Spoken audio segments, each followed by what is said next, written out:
قبر میں سوال ہوگا پہلا، امام بخاری نے صرف تیسرا سوال نقل کیا، ایک دفعہ بھی تینوں نہیں نقل کیا ہے۔ خیر، قبر میں سوال پہلا کیا ہوگا؟ تمہارا رب کون ہے؟ ٹھیک، جواب دے دیا ہم نے، اللہ جل جلالہ و من امانہ، ٹھیک ہے نا؟ تو اب جنت مل جائے گی، کیوں؟ اللہ کو مان رہے ہیں۔ آج کل کچھ ہوتے ہیں ہمارے لیے اللہ ہی کافی ہے، سنا ہے کہ نہیں؟ ہم نے کہا رہے بھائی قرآن مجید کا مطالعہ کیا، اللہ تعالیٰ قرآن مجید میں کیا فرماتا ہے؟ وَنَحْنُ أَقْرَبُ إِلَيْهِ مِنْ حَبْلِ الْوَرِيدِ، اللہ تعالیٰ فرماتا ہے کہ میں تمہارے شہ رگ سے زیادہ قریب ہوں۔ شہ رگ سمجھتے ہیں نا آپ لوگ؟ گردن میں جو نس جاتی ہے، رگ جاتی ہے، اس کو کہتے ہیں۔ تو اللہ تعالیٰ نے اپنے یہاں قربت کا اظہار اس طرح کیا ہے، جس کو اسپیشیل یا جسمانی قربت نہ سمجھے، اللہ نے فرمایا میں اس سے زیادہ قریب ہوں، ٹھیک ہے؟ اس کے باوجود سورہ نساء میں کیا فرماتا ہے؟ وَلَوْ أَنَّهُمْ إِذ ظَّلَمُوا أَنفُسَهُمْ جَاءُوكَ، اے لوگوں تم میں سے جنہوں نے اپنی نفسوں پر ظلم کیا یعنی گناہ کیا، ان کو کیا کرنے کا حکم ہو رہا ہے؟ وہ میرے نبی کی بارگاہ میں آئے اور ان سے عرض کرے کہ اے نبی، اللہ کے نبی، آپ ہمارے واسطے اللہ تعالیٰ سے دعا فرمائیے، اگر نبی دعا فرمائیں گے تو اللہ تمہارے گناہوں کو معاف کر دے گا۔ جب وَنَحْنُ أَقْرَبُ إِلَيْهِ مِنْ حَبْلِ الْوَرِيدِ، جب اللہ تعالیٰ شہ رگ سے زیادہ قریب ہے تو حضور کے پاس کیوں بھیج رہا ہے دعا کرانے؟ صرف قرآن مجید کا حوالہ، کوئی کہہ دے ہمارے پاس بخاری نہیں، ترمذی نہیں، مصنف نہیں، بھائی قرآن مجید تو سب کے پاس ہوتا ہے۔ اللہ تعالیٰ نے فرما دیا ہے، حکمت بتا دی ہے، میرے بندو اگر تم اپنے گناہوں کو بخشوانا چاہتے ہو تم میرے حبیب کے پاس آؤ، وہ دعا کر دیں گے تو تمہارے گناہ معاف ہوں گے۔ سبحان اللہ۔ سورہ نساء 64۔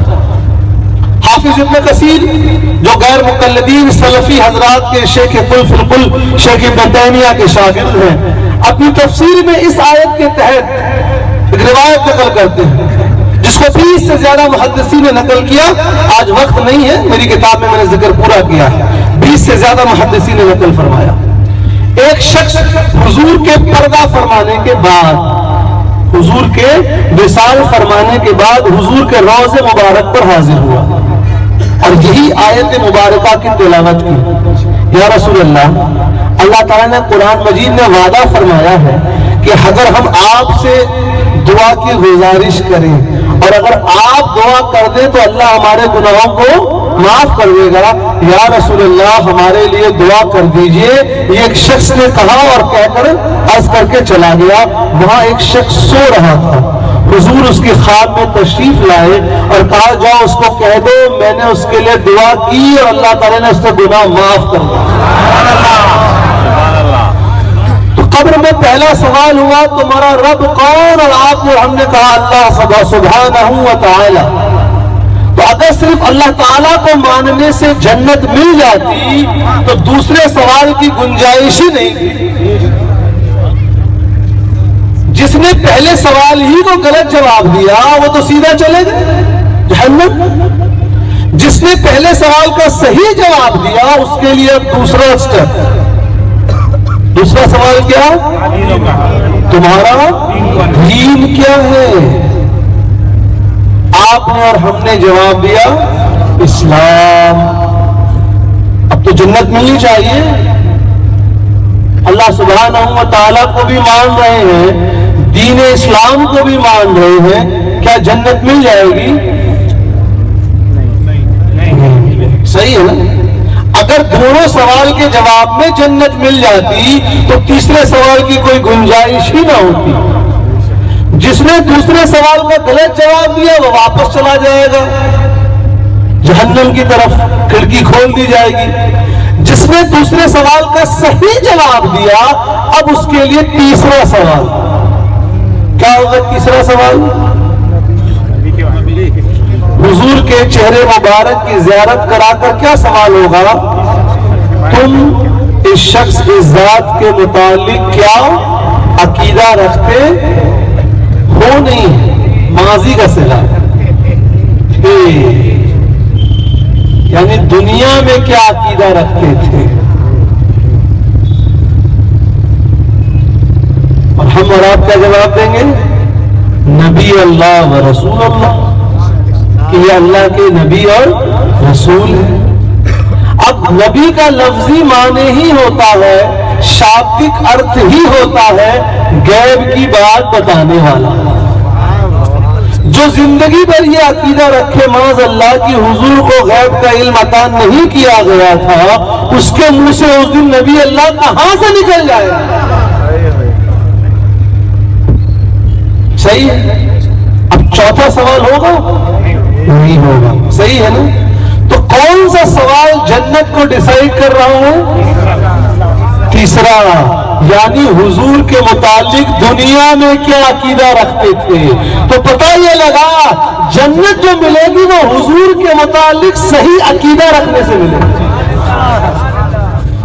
یہ تو حضور کی محبت ہے جو عین ایمان ہے۔ آپ دیکھیے بخاری شریف کی حدیث حنینہ بڑی مشہور ہے۔ حضور علیہ الصلوۃ والتسلیم کھجور کے ایک تنے کو، درخت کے تنے کو پکڑ کر خطبہ فرمایا کرتے۔ صحابہ اکرام نے ایک ممبر شریف لکڑی کا بنوا دیا، حضور اکرم صلی اللہ علیہ وآلہ وسلم اب اس پہ جلوہ افروز ہو کر خطبہ فرماتے۔ تو جو لکڑی کا جو تنا تھا کھجور کے درخت کا، حضور نے اپنے دست اقدس سے اس کو چھوا نہیں، مس نہیں کیا، تو وہ کھجور کا درخت رونے لگا۔ بخاری شریف کی حدیث ہے۔ اور صحابہ نے بھی رونے کی آواز سنی۔ آگے کی پوری حدیث جو امام سیوطی نے خصائص الکبریٰ میں نقل فرمائی، حضور نے اس درخت سے پوچھا تو کیا چاہتا ہے، یہاں یا جنت میں میری رفاقت، میری قربت، میری دوستی؟ اس نے کہا جنت میں آپ کے ساتھ رہنا چاہتا ہوں۔ حضور نے فرمایا کہ جنت میں میرے ساتھ رہے گا۔ پتہ لگ گیا جنت میں کون جائے گا کون نہیں جائے گا، اس کا اختیار بھی حضور اکرم صلی اللہ علیہ وآلہ وسلم کو دیا۔ سبحان اللہ، سبحان اللہ۔